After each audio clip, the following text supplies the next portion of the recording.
Olá pessoal do nono ano, seja bem-vindo à nossa primeira aula do PET 2. O nosso tema aí, inovações técnicas e transformações espaciais. O objetivo dessa aula é a gente entender o que mudou do processo produtivo desde o momento em que se faziam as mercadorias de modo artesanal até o modo atual, que é o modo industrial. Quais foram as transformações que ocorreram ao longo desse processo e o que elas acarretaram de mudanças no espaço geográfico. Vamos lá? Para a gente compreender a mudança dos processos ao longo da história, a gente precisa compreender e saber a diferença desses três tipos de produção aqui: a produção artesanal, a produção manufaturada e a produção industrial, ok?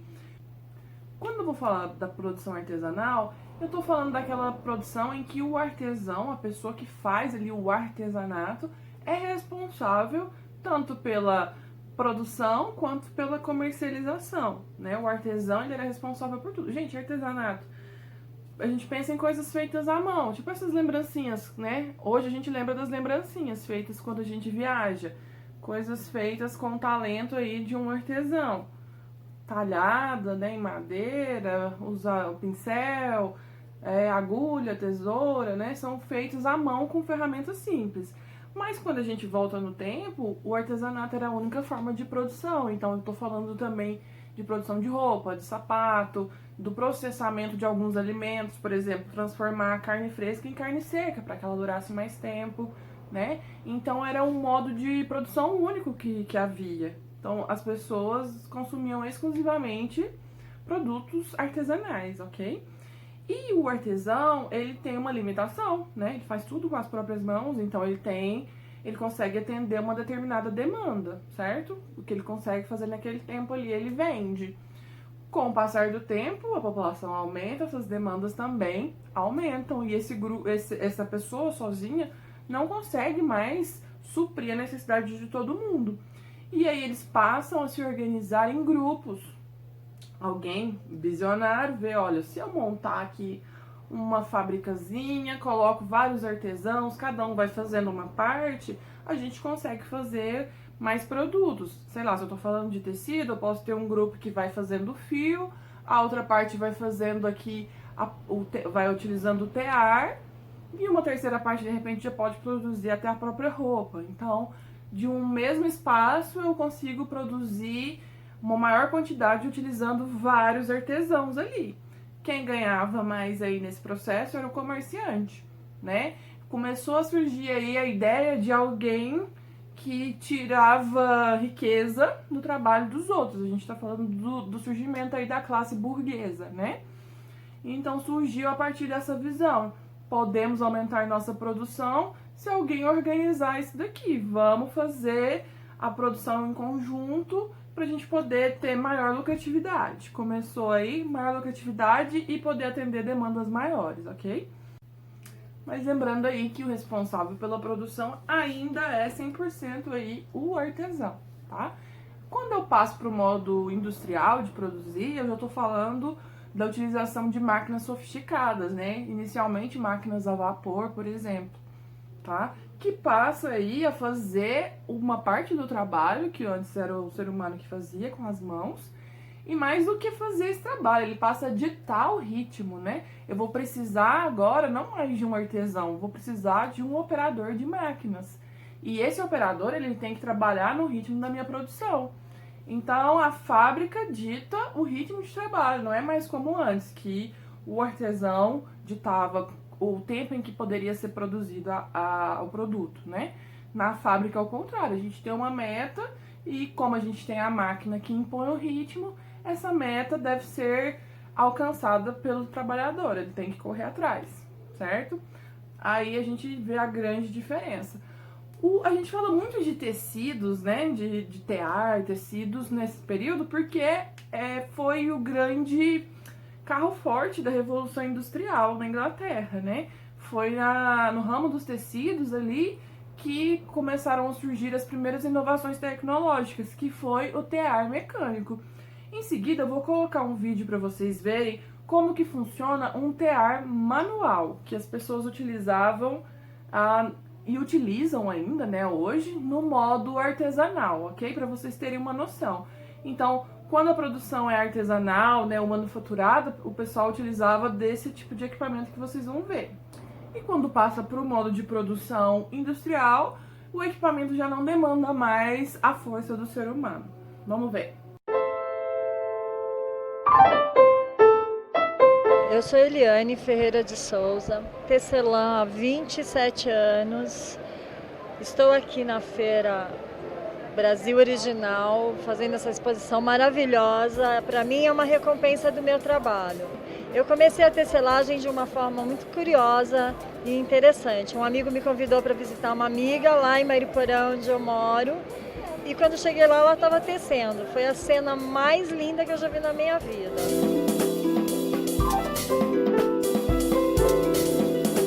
Sabia que era aquilo que eu queria fazer. Deixei a minha profissão, que na época era secretária, e passei a fazer a tecelagem. No início foi só como hobby, mas eu imediatamente já deixei o trabalho e dediquei totalmente.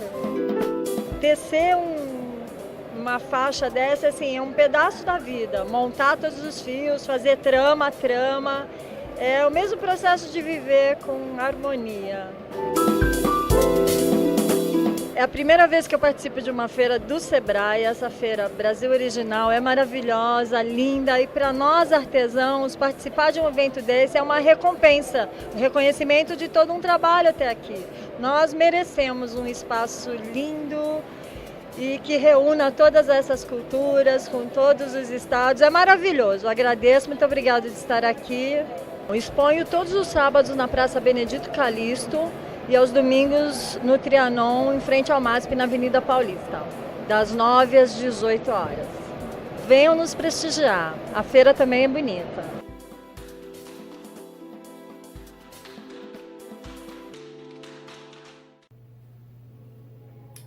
Viu só? Então, quando a gente passa para o modo industrial, a máquina, como eu disse antes, é que vai ditar o ritmo de trabalho. E essas mudanças no meio de produzir, elas geram impactos muito significativos no espaço geográfico, né? Porque eu estou aumentando a demanda, então eu vou consumir mais recursos naturais, né? Mais matéria-prima, eu vou utilizar uma maior quantidade de mão de obra, ou seja, o local onde as fábricas vão ser instaladas acabam sendo atrativos para trabalhadores, certo? A gente já viu anteriormente como que o processo de industrialização, né, a construção de indústrias, é sempre acompanhado de uma intensificação do processo de urbanização, né? Então, se eu aumento o meu número de indústrias, eu aumento também o tamanho das minhas cidades, ok? Porque trabalhadores são atraídos por esses trabalhos na indústria, tá? E essas mudanças são tão significativas que elas determinam o nosso modo de vida até hoje. E por elas serem tão importantes, a gente chama isso de revolução, gente. Revolucionar é mudar o modo com que uma coisa é vista, tá? Tem a ver com girar, o movimento ali. Então, um modo de vida era de uma determinada forma e passa a ser totalmente outro por conta da mudança do modo de produção. Por isso a gente chama de revolução industrial. E a gente pode classificar essa revolução industrial em 3 fases, de acordo aí com os processos produtivos. Nós vamos utilizar a tabela que veio no seu PET, então pega ela aí e acompanha comigo, vamos fazer uma leitura para a gente entender quais as características de cada uma das fases da Revolução Industrial, o que diferencia elas uma da outra, ok? Vamos lá? Vai acompanhando sua tabela que eu vou olhando aqui a minha. Olha só, o primeiro tópico é a época, né? A primeira Revolução Industrial ela é datada ali do século XVIII até o século XIX. A segunda, ela pega da primeira metade do século XIX até a primeira metade do século XX. E a terceira, da segunda metade do século XX até os dias atuais, ok? Para você se situar aí, nós estamos ainda vivendo a terceira Revolução Industrial, mas tem estudiosos que falam aí, que defendem que nós já estamos vivendo uma quarta Revolução Industrial. Mas vamos deixar eles chegarem a uma conclusão, depois a gente inclui aqui na nossa discussão, né? As principais tecnologias de cada uma delas, olha só. Na primeira Revolução Industrial, a máquina a vapor foi o grande diferencial. Como eu disse para vocês anteriormente, ela passou a permitir uma produção maior, certo? Então, grupos maiores de pessoas dentro dos espaços chamados fábricas, né, onde fazem as coisas, onde se fabricam as coisas, e tanto na questão da produção do tecido, como logo apareceu aí o trem, né, a vapor também. Então, até os meios de transportes aí foram modificados. Então, antes se percorriam grandes distâncias a cavalo, por exemplo. Então, imagina como é que eu vou fazer comércio entre cidades que estão distantes, né?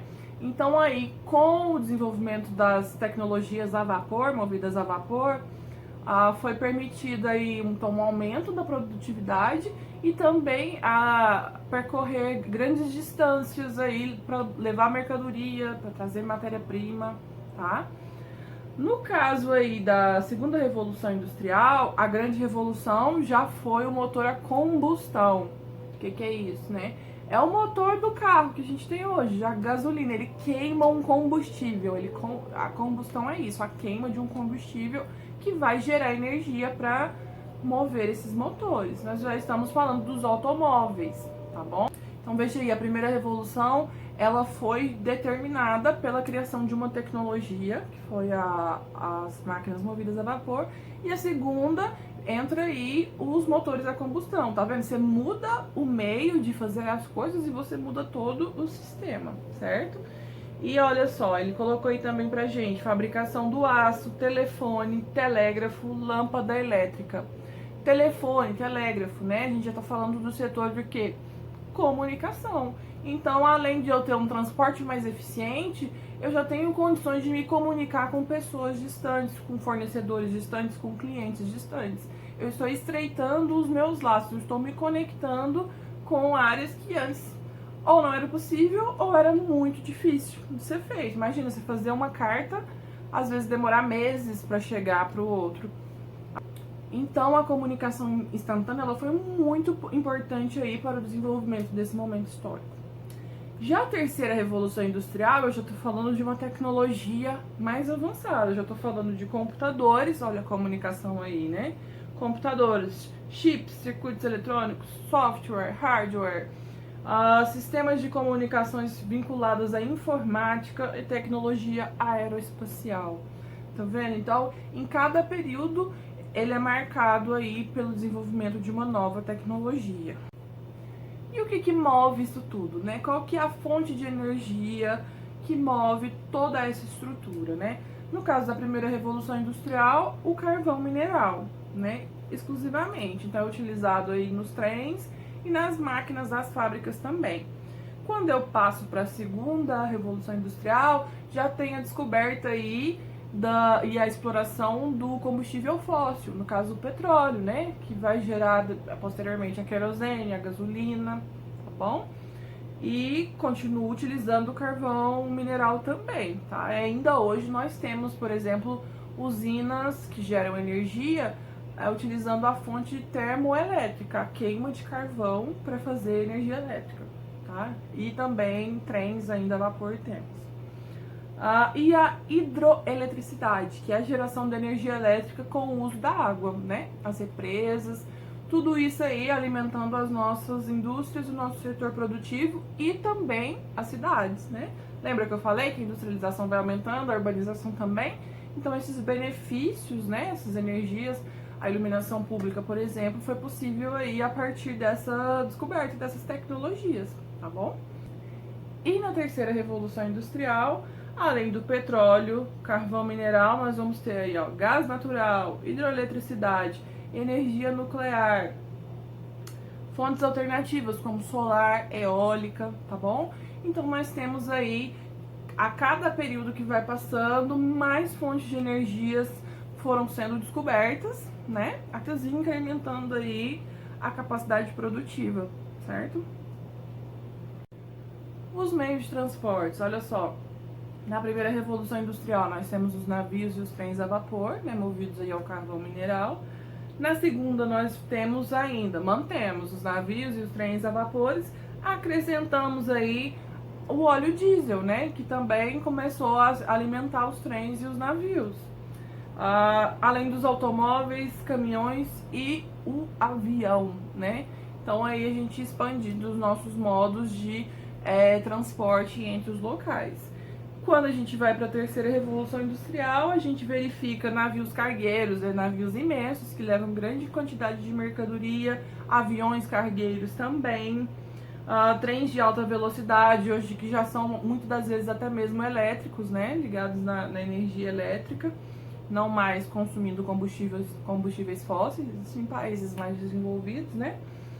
Automóveis, caminhões e, gente, isso daqui, ó, oleoduto e gasoduto. Coloquei uma foto aqui pra você ver um oleoduto, que nada mais é do que tubulações que percorrem, às vezes cortam o país quase de lado a lado, tá? Então, lá onde o óleo é extraído, ele já vai por esses tubos para o local onde ele vai ser refinado, por exemplo. Não precisa nem de um caminhão, nem de um trem, nada. Ele já vai viajando sozinho até o ponto em que ele precisa, né?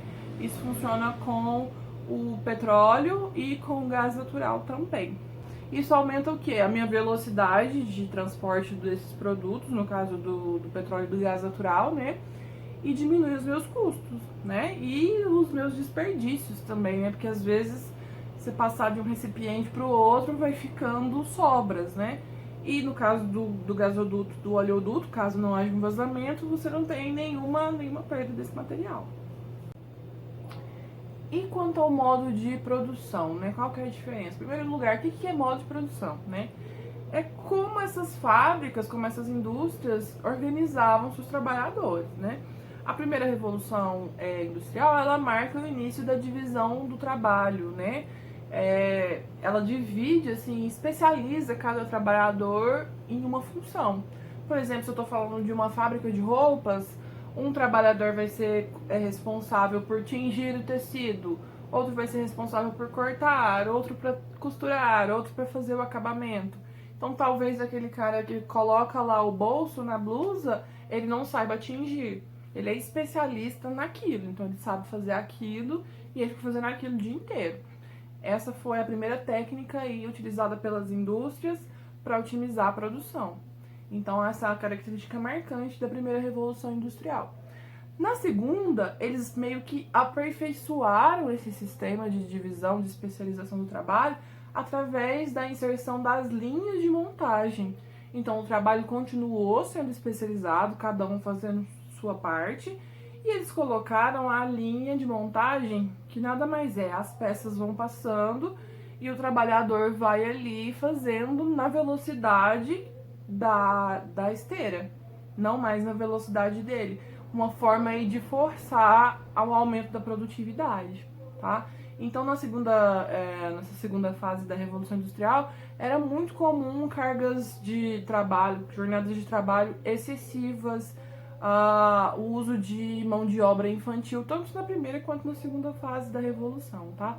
Mas não existiam os direitos trabalhistas e tinham essa meta. Então, o trabalhador, ele estava ali como uma força de trabalho apenas, né? Não era visto como pessoas com direitos, tá? Logo, isso daí gerou conflito, porque as pessoas começaram a perceber, peraí, eu tô dando todo o meu tempo aqui, não tenho saúde, não ganho dinheiro suficiente, não tenho vida com dignidade.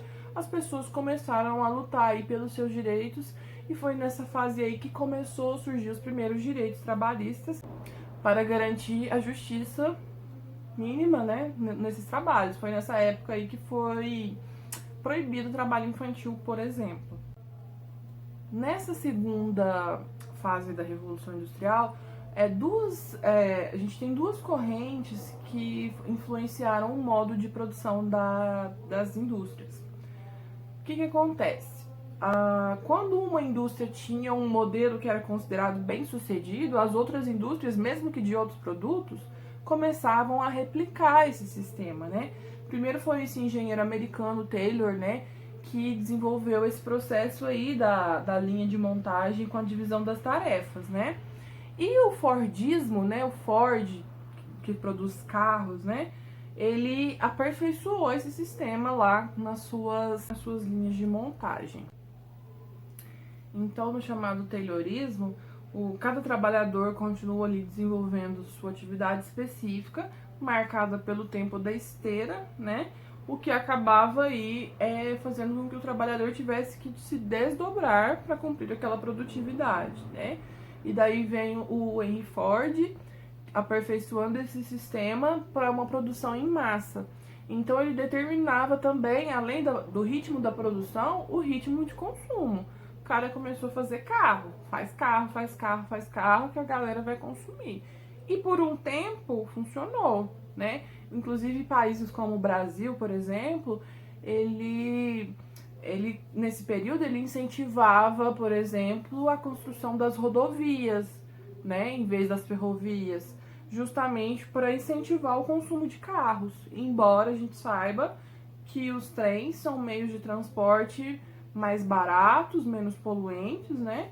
Mas para incentivar a indústria, os empregos e tudo mais, o governo passou a incentivar a construção de rodovias para que as pessoas tivessem carros. Tá vendo? Mais um grande exemplo como que um modo produtivo interfere na nossa vida. Caso isso não tivesse ocorrido, poderia ser que hoje o Brasil tivesse uma malha ferroviária melhor, né? A gente poderia se deslocar pelo país a um custo menor, um custo financeiro e um custo ambiental menor também. E quando a gente fala na terceira revolução industrial, a gente já está falando de robotização, automação, computadores, internet, né? Então, o modelo também ele vai evoluir. Então, o Fordismo já não cabe mais, embora ainda existe. Eu tô falando de um processo industrial, mas não quer dizer que essas características deixaram de existir, tá? Ainda existem fábricas, por exemplo, que seguem o modelo fordista, tá bom? Mas eu tô falando aqui o que se destaca em cada período, tá? Então, na terceira revolução industrial, a gente tem o toyotismo, né? Um modelo aí trazido pela empresa japonesa, a Toyota, que percebeu que a produção em massa nem sempre é a melhor saída, porque as pessoas compraram o carro, ela não vai comprar um carro toda hora, todo ano. Tem gente que compra, né? Mas de modo geral, a maioria das pessoas não é uma necessidade contínua. Então, você produzir muitos, você vai diminuir o valor do seu produto, porque vai ter vários disponíveis, né? Então, a Toyota ela criou um sistema chamado Just in Time, né? Que é, numa tradução literal aqui, é um produto feito sob encomenda. Então, ele tem a demanda e aí um grupo de pessoas vai trabalhar para cumprir aquela demanda. Precisamos de 200 carros? Então, vem aqui, equipe, vocês têm aí um prazo X para fazer 200 carros, tá bom? E a forma de eles fazerem esses carros também foi diferente. Ele substituiu a linha de produção por um grupo de pessoas. Então, esse grupo é igual o trabalho de grupo que vocês fazem, né? Em tese, todo mundo faz um pedacinho ali e vocês têm que ter uma mesma conclusão. É mais ou menos isso que ele fez. Então, esse grupo se junta e faz lá um carro. Tô com esse rinoceronte na mão desde o começo do vídeo. A ideia desse sistema é garantir a qualidade sobre a produtividade, entende? Ao invés de produzir muito, ele prefere produzir menos com uma maior qualidade, porque quando esse grupo faz o trabalho em conjunto, eles podem pensar melhor assim, as características do produto, né? Então todo mundo pode pensar sobre cada componente. Então o cara que põe a roda ali, ele entende que o peso do carro todo vai influenciar aquela roda, então é menos provável que essa roda vai ter problema, por exemplo, né? Tô tentando dar um exemplo, mas eu também não entendo nada de carro, mas o princípio é esse. Quando o trabalho é feito em grupo ali, eles têm o pensamento crítico de todos eles sobre aquele produto. E não só o grupo mesmo de trabalhadores que vai pôr a mão na massa, envolve todo o processo produtivo, inclusive gerentes, tá bom? Inspetores de qualidade, pessoas que vão estocar, que vão vender. Então é realmente um trabalho em equipe. É um modelo perfeito? Não sei. Sei que várias indústrias não conseguiram implementar com sucesso esse modelo, porque ele demanda muita capacitação da equipe técnica e muita liberdade também, né? Para que as pessoas possam opinar. Nem toda empresa está preparada ainda para dar essa liberdade criativa para os seus funcionários, infelizmente. E tudo isso implicou em diferentes relações de trabalho, né? Como eram estabelecidos isso? Olha só, a relação de trabalho durante a primeira revolução, a gente tem início do trabalho assalariado, né? Ou seja, as pessoas começarem a receber pagamentos pelo seu tempo ali de trabalho, intensa exploração do trabalhador, longas jornadas de trabalho, trabalho infantil e feminino. Quando eu falo trabalho feminino, gente, eu não tô falando que é errado mulher trabalhar, é até ruim colocar na mesma sentença assim. O trabalho infantil é errado, né? Até hoje é proibido, é crime, né? O trabalho feminino é colocado como um problema aí porque as mulheres elas recebiam igual as crianças, por exemplo, não eram consideradas trabalhadoras, tá? Era como se tivesse alguém fazendo um favor ali e ganhar um troquinho. Não era um trabalho valorizado. Inclusive, até hoje, o trabalho feminino sofre ainda um pouco de estigma. Sabe o que é o estigma? Eu vou colocar aqui a definição para você. O trabalho feminino, ainda hoje, existe casos que mulheres têm o mesmo cargo, a mesma função que um homem, uma mesma empresa, e ela ganha menos, porque é mulher. Então, a gente ainda sofre reflexos desde essa época aí da primeira Revolução Industrial. Triste, né? Coisa a se pensar. No caso da segunda Revolução Industrial, a gente tem aí a ampliação do que a gente chama de alienação do trabalhador. O que é isso? Alienar o trabalhador. Lembra que eu falei que ele é tão especialista ali, ele aperta o parafuso da roda. Então ele só sabe de parafuso da roda, ele não entende nada do restante do processo. E mais ainda, ele não tem a possibilidade, por exemplo, de no fim desse processo, ele adquirir esse produto. Então ele trabalha na produção daquele produto e ele não vai ter condições financeiras de comprar um carro, né, naquele momento. Ainda é realidade em muitos casos, tá? Então esse é um grande problema, ele faz uma coisa que ele não tem como consumir. Além disso, como eu disse para vocês, foi marcada aí essa fase com o surgimento dos movimentos de trabalhadores contra a exploração do trabalho, e foi aí que surgiram os primeiros sindicatos, tá? Que são os grupos que atuam na defesa aí das categorias de trabalhadores, tá? Na terceira revolução industrial, a gente tudo automatizado, né? A máquina tomando conta ali, máquinas e sistemas, né? Agora, então o trabalho de vários homens foi substituído por robôs, né? E sistemas de computadores. Então a gente tem aí desemprego estrutural. O que é isso? Muita gente foi mandada embora, porque aquele trabalho não era mais necessário ser feito manualmente, tá bom? Exigência de qualificação elevada, porque agora a gente precisa de pessoas para operar essas máquinas modernas. Então, a demanda por engenheiros, por exemplo, aumentou absurdamente. E, em consequência, a demanda por outros profissionais com capacitação superior, né? Inclusive professores, cientistas para os campos da tecnologia e inovação, tá? E ainda é assim até hoje, por isso que você tem que estudar muito. E então, quanto mais você se preparar para esse mercado, melhor é. E a sua preparação já começou lá quando você entrou lá no prézinho, lá no jardim, tá? Não quero assustar, não.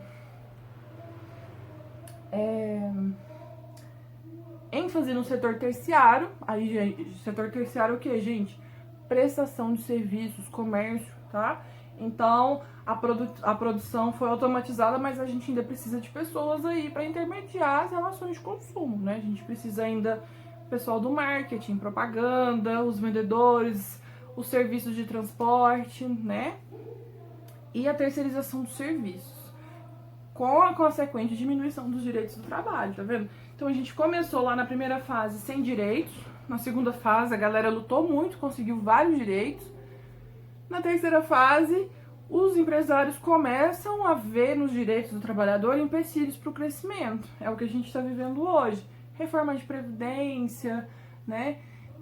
As alterações aí da carteira de trabalho que estão tentando fazer. Tudo isso a gente precisa analisar com cautela para ver se o trabalhador não vai perder direito e se ele não vai voltar para situações de abuso ali do seu trabalho.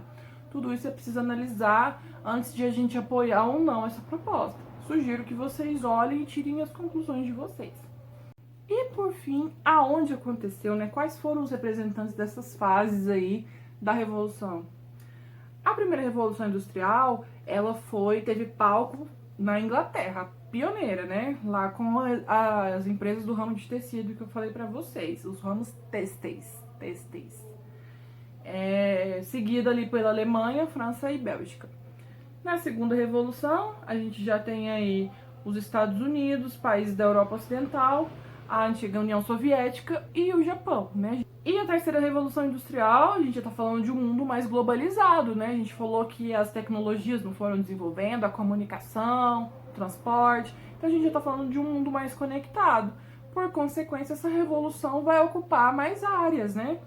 Especialmente, mas não somente, Estados Unidos, Europa Ocidental, Japão, Rússia, Sudeste Asiático, países industrializados da América Latina e da África também. Pessoal, por hoje é só. Esse tema ele precisaria de muitas aulas para a gente compreender.